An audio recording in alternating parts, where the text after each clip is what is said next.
projet tamba tu bangindaka ba prophétie ekoma ya etali pesa mbongo poto notika na Jerusalem kuna poto construire nini tempelo miri ya nini ya Sioni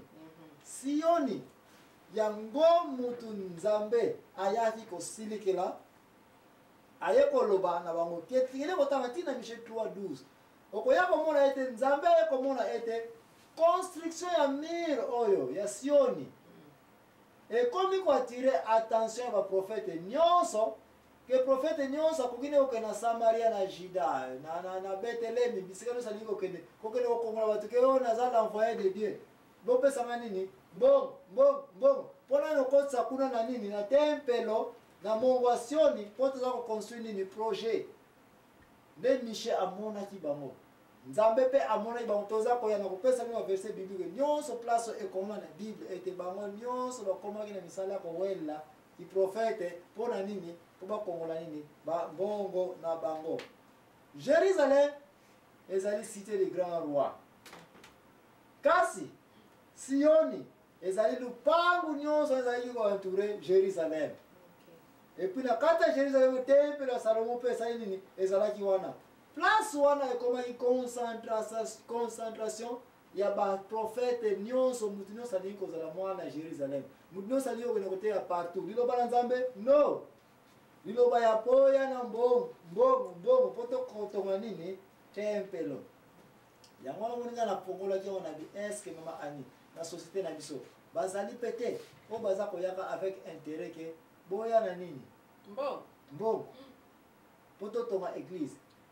boya na mbongo po tosomba mutuka ememaka ba membre oyo bakomi mibange baza na problème bazokoka sokotambola te boswi bopesi bambongo bopesi bambongo sikoyo tango boni bokende kozwa sikoyo bozwa mutuka yango bokende kozwa bamembre bobemba bango raison comme yo eza na essence te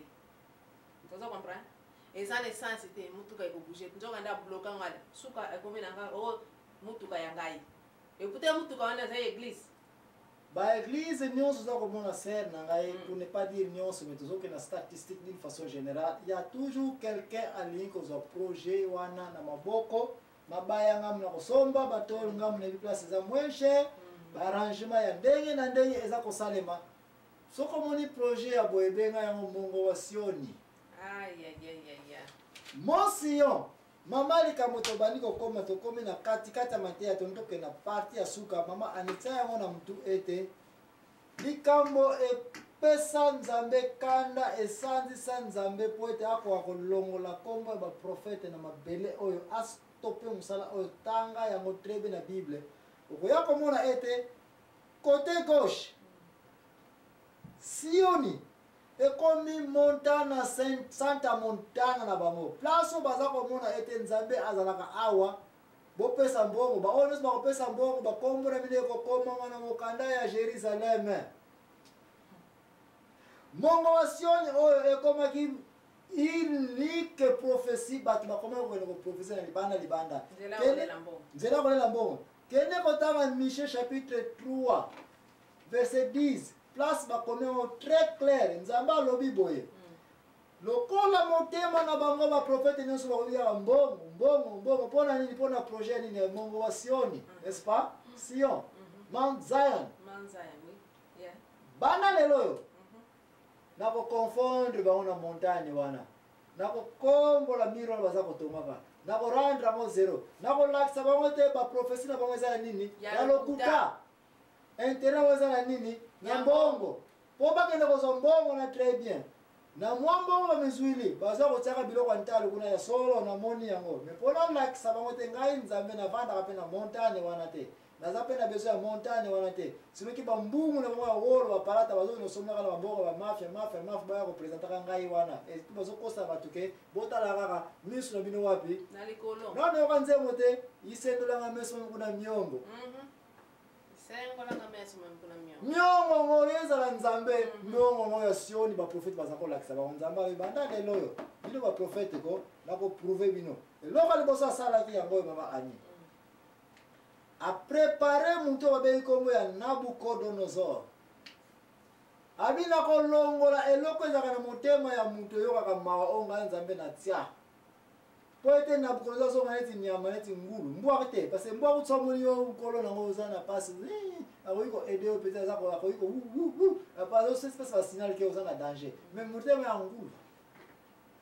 po amona yo mtu zako sufi mazomona kuti neti loko ngulu koiko za sena ngokufa ngulu akoyeba teke ngokufa sitontra ko yako kata kutsana loko passe amoni magia ko yako lia kuti susu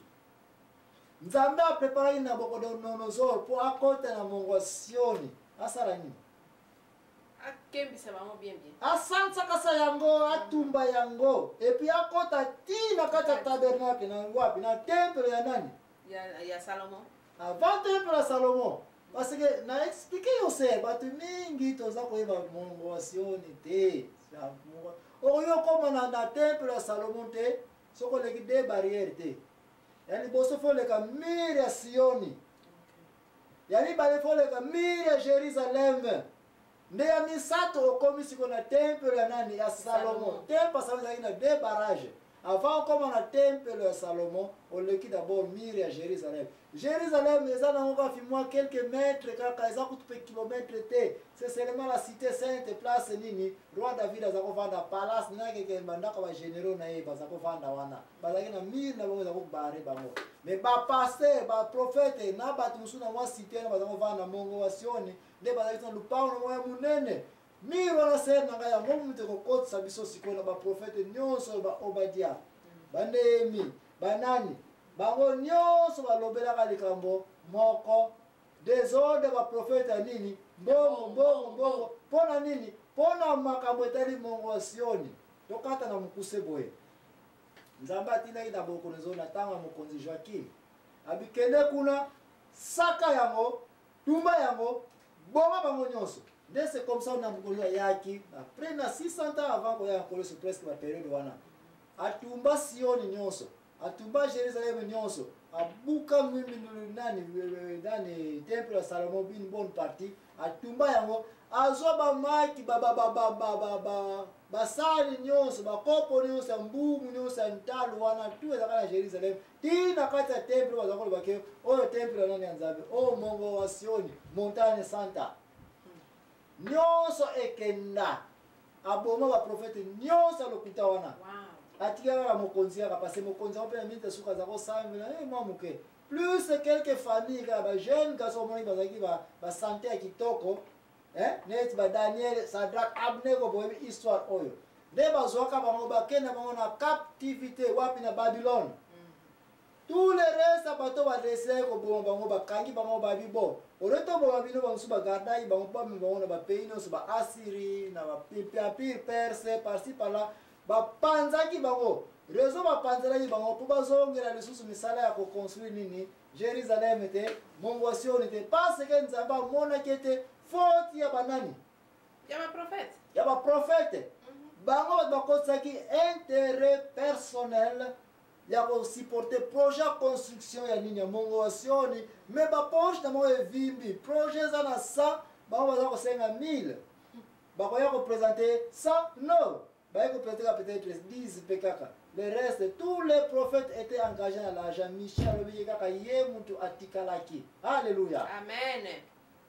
Olandi na place Nzambe ayeko panzela business à la prophète. Batu mingi toyebaka te. Quand est-ce que le dernier prophète exista? To kansaka ete tango Mika. Mukanda suka ya Bible zani na Ancien Testament. Miche. Malakai. Malakai tant va combien va te mimba quand ça va être Malakai peut-être ayaki bambula ya boye boye na boye. Non, ce sont des gens qui ont vécu la période de saga des ordres de la prophète Oza Komona. Ce sont des petits prophètes seulement dans le bayon et monsieur collègue. Ba Daniel oyo. Ce ne sont même pas des prophètes. Néhémie. Donc nous allons répondre tout le temps de zonga mama Ani. Toko tombola na place oyo comment montagne Sioni oyo dikola ba prophète balingini. Bongo. Nzambe non pas seulement qu'il a panzi Sioni, mais a panzi pena business à prophète. Bandana tawana putumba ki mongo Sioni. Il n'y avait plus un prophète de Dieu sur cette terre. Toza koya, poto supporter les kamu oyo, poto ya koyeba, tango Jésus-Christ ayaki, est-ce qu'il a supporté des prophètes? Est-ce que tango Jésus-Christ il a continué à dire que ma prophète bazala? est-ce que tant apôtre Paul va continuer to moni place apôtre Paul va dire okuta na bakeke ba prophète bazana kata Israël sinon que awa déjà to bani komona premier signe la disparition ya titre ya nini ba prophète place to zali kolobela awa nzamba complémentaire ko za reportant za ozonga ndeko préparer ba question préparer pe challenge no Paul ba na biso que prophète oyo ke na église na biso ki réellement qualifié abenga ba prophète ou bien ceux qui allaient sauter premier pas ou bien attendre avant ba prophète za kolobela parce que ba prophète ni so ba Michel ba zayipe kana tama eli autre za komona alléluia amen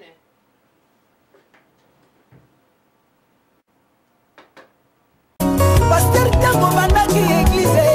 ozalaki nzoto kokunda ye olingaka kobondela ye retraite nyonso okotaka ye ata ye koni mokotaka mosala nzambe o lelo nzambe atomboli lingomba okomi na 3 king te bakwenda vutu